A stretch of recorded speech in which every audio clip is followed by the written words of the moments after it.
Hello everyone and welcome to the new Archaeology series, episode 1. As you might know or not, in my main channel I do vintage toy restorations, and because I have a background in anthropology, I like to mix the two. Unfortunately, there are only so many customs I can produce, so I thought, well, why not use Planet Coaster, which has a great building system that I love using, to tell you a lot more about something I really like. So let's get started with episode 1. We are going to Greece and we're going to build the Tower of the Winds. So let's get started. Alright, so a little introduction. What is the Tower of the Winds? It's this tower. Done! It's an octagonal tower and it's in Athens, in the Roman agora. An agora was basically like a marketplace, but also a lot more. It's where people would gather. It would also have rituals and performances. So it was the heart of the city, basically. And the city, or Greece, was actually under Roman control during the 2nd century BCE. And I don't know if you know the Romans, but they admired Greek culture, definitely. And they adopted a lot of its like art and architecture and philosophy. But they also wanted to have their own mark in the cities they controlled. So they decided to build a new agora, or a new marketplace in Athens. They didn't go very far, it was only like 100 meters from the original agora. And the tower that we will build today, which is called the Tower of the Winds, was built around, or completed around 50 BC at the latest, because it was mentioned in some text for 37 BC. Sorry, lots of numbers. This is all to say, this tower is about 2000 years old. And honestly, it's incredible. It's one of the things I wanted to see the most when I went to Athens. Like, yes, of course, the Parthenon is really interesting, the museums, but the Tower of the Winds, that's where my heart was. So, what makes it so special? Well, first of all, it has been continuously occupied and it's virtually intact, like the design is virtually intact. And when you look at it, you might not guess, but it was actually sort of a clock tower. Not only that, it was a water clock. It even had sundials around, where we will try to replicate this, but I'm not going to make them exactly like they are because unfortunately with this tool I don't think I can yet. And if you look at the Wikipedia page, which I will add in the description, there is like a little text in there that says citizens were thus able, by using this building, to orient themselves in space and time. Architecture, sculpture and the new science were perfectly integrated. And as a, I don't know, I guess sort of a polymath, a modern polymath, I love this idea of integrating art and beauty with practicality and science. So let's start with a very little description of what the tower basically looks like. So it is Hellenistic style, so it looks Greek, and it measures 12 meters high, 8 meters in diameter, more or less. And if we believe Vitruvius, apparently, originally, he used to have a bronze statue of Triton at the top. He had a rod that was sort of a weather vane, and the rod would indicate the direction of the wind. You can see here a possible reconstruction, and this is actually the image I sort of used to recreate this tower. Like, a few clarifications, this is not like a... Well, I was going to say a centimeter by centimeter. It's not even a meter by meter reconstruction of the Tower of the Winds. It's just an interpretation. And it's not the only one. I'm not going to put my interpretation like next to these other fantastic things, but just to give you some context, lots of people have recreated the Tower of the Winds in other places. Actually, there is one very close to where I live. This is the Oxford Tower of the Winds, sort of, in the Radcliffe Observatory. And you might think, oh, that looks quite similar, but no, look, it has an 18th century fat bottom. But they kept the little door, I like that. And I mentioned that the original had a Triton. This one in Oxford actually had an Atlas and Hercules supporting the globe. So I feel, yeah, I'm comparing myself to the University of Oxford. I feel like I can make some changes so we can actually try to rebuild the spirit of the Tower of the Winds in Planet Coaster. Alright, if you're like me, you're probably still thinking, wait, did you say a water clock? What is a water clock? There are different types. Some are really complex and others are very simple. Actually, some of the first clocks we used as a species were like this. So, for example, an outflow water clock is a container filled with water, and as the water drains, it drains evenly. You can see the different markings in the container, so you can know roughly how much time has passed. And then you have the option of an inflow water clock, which is the same, but instead of the water going out, it's filling the container. But we are talking about the Greeks and the Romans. And the Greeks and the Romans like to push the envelope. I think that's an expression. So what did they do? They took this basic water clock, or clepsydra, which is a beautiful word, and they evolved it. They roboticized it. No, actually, well, they automated it in a way, because they added some things like a feedback system and some gears and an escapement mechanism to make it more precise and to tackle one of the biggest problems that water clocks had, which was the problem of the diminishing flow. Well, 2 little facts before I forget about clepsydras or water clocks. The first one is that the Greek word actually meant water thief, which I think is like, I don't know, I like it, really cool. And the second one is that in Greek and Roman courts, they used these clepsydras to actually allocate time to speakers. Suppose, for example, that you had to make a case for something. If it was like a very important thing, they might fill your clepsydra with more water. If it was a simple thing that they wanted to like just resolve quickly and get rid of you, then they will put just a little water. And if you had to show like supporting documents or testimonies and stuff like that, they could actually stop the flow of the water using some wax. So if you think about how difficult it would have been in ancient times to keep track of time, can you say that? When you don't have a clock, this is actually a very, I would say, elegant and simple solution. And I guess there were lots of shopkeepers that had client visits that had a time limit that were very, very grateful for clepsydras. Okay, but back to this one, we are designers. So you have this immense, for the time especially, immense water clock.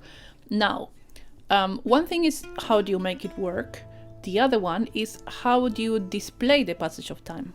So the Tower of the Winds had a very interesting mechanism. So inside we are not entirely sure how it worked, but apparently there was a rod that will move up and down, and like I said, a water power automaton. Apparently it would strike a bell to mark the hours, or potentially maybe move a star disc in the ceiling. But outside there were both sundials and a wind vane. Now you don't need a tower to have a water clock. The water clock, like part of it was actually just at the bottom, like at the water level sort of. But they, because this was in the agora, they wanted to have a building that was tall enough so people could actually see it.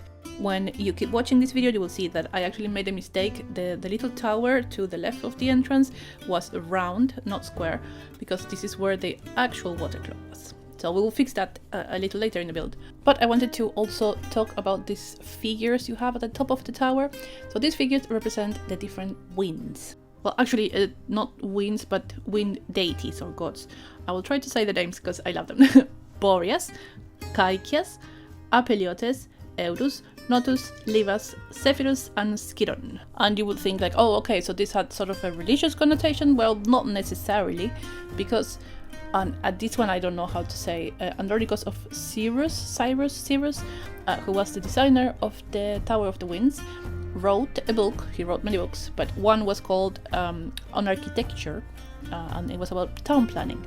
And he said that you should plan your street orientations to maximize the benefits and minimize the harms from the various winds.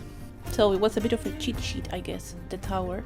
I mean, you will still have to buy Cyrus's book, I imagine, and then you bring the book to the agora, you see where your street is and which winds will be there, and then you decide what you're going to build. Maybe. I guess this goes back to what I had mentioned before about like mixing functionality with beauty. But in terms of the water clock, sorry, I made like a big round to just go back to saying that the water clock was inside, but we don't know how it was communicated to the people outside the building. You do have the sundials, so different phases for different times of the years. I personally imagine maybe there was someone in charge of the water clock who will look at the time and ring the bell. Like, I don't know if maybe this part was automated, or maybe there was a clock person and they will see what time it was and they will either ring the bell or like do something else to mark maybe smaller periods of time. I don't know, that's what I imagine. Here is a picture of the floor of the clock tower. The water actually came from the Acropolis up the hill. Now Now, a really interesting little thing. I don't know if you have heard of the Antikythera mechanism. It was this ancient clock, astronomical clock that they found in a shipwreck. There are actually some really nice reconstructions of it. It's just incredible. The purpose was apparently to anticipate. I'm not sure if this is the word. Let's say anticipate eclipses. Automatically. So it is fantastic. But sorry, what was I saying?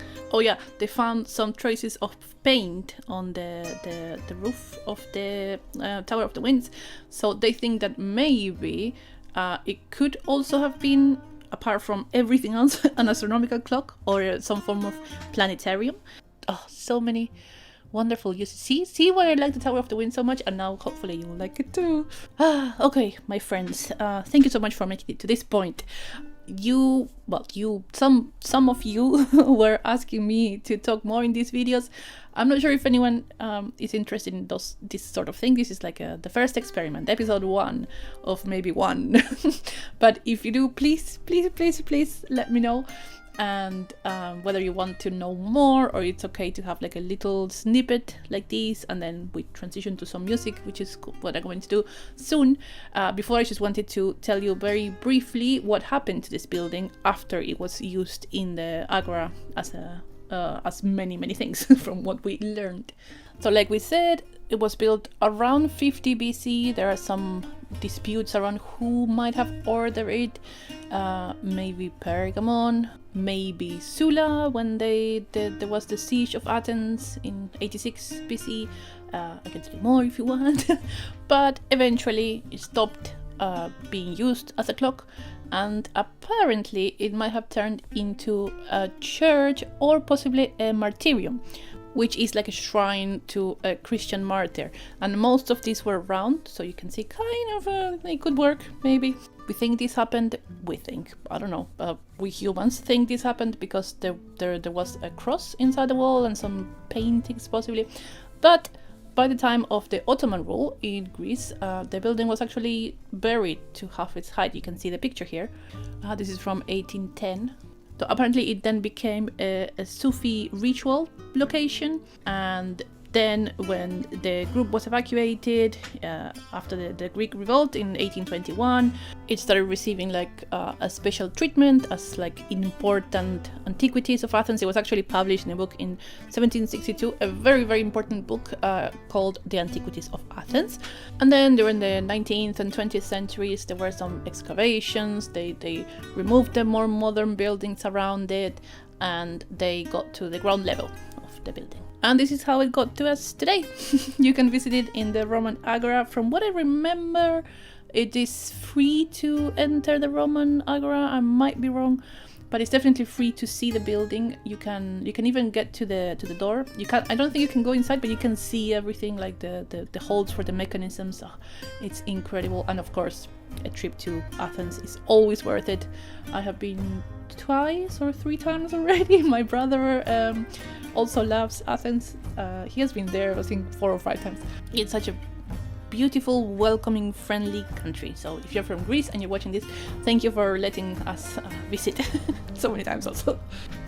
Alright, we got some more building to do.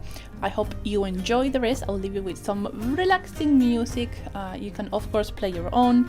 And please, if you can, let me know what you thought about this type of content, and if you want me to do other buildings, other archaeological sites or not, or something else.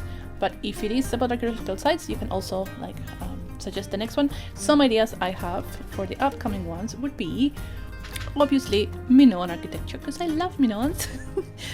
Maybe Knossos. I mean, it's a huge palace, but maybe a little bit of Knossos. Or we can do Egyptian some Egyptian temple. The set that Planet Coaster comes with is Greece, so maybe something Hellenic adjacent would be better. But there are ways to build other things, and also there is a wooden set for the Viking rides. We could also do Saxon stuff, but so many options. Let me know. So yeah, again, thank you so much for making it this far. I will see you in the next one very soon. Have a great week. Bye bye.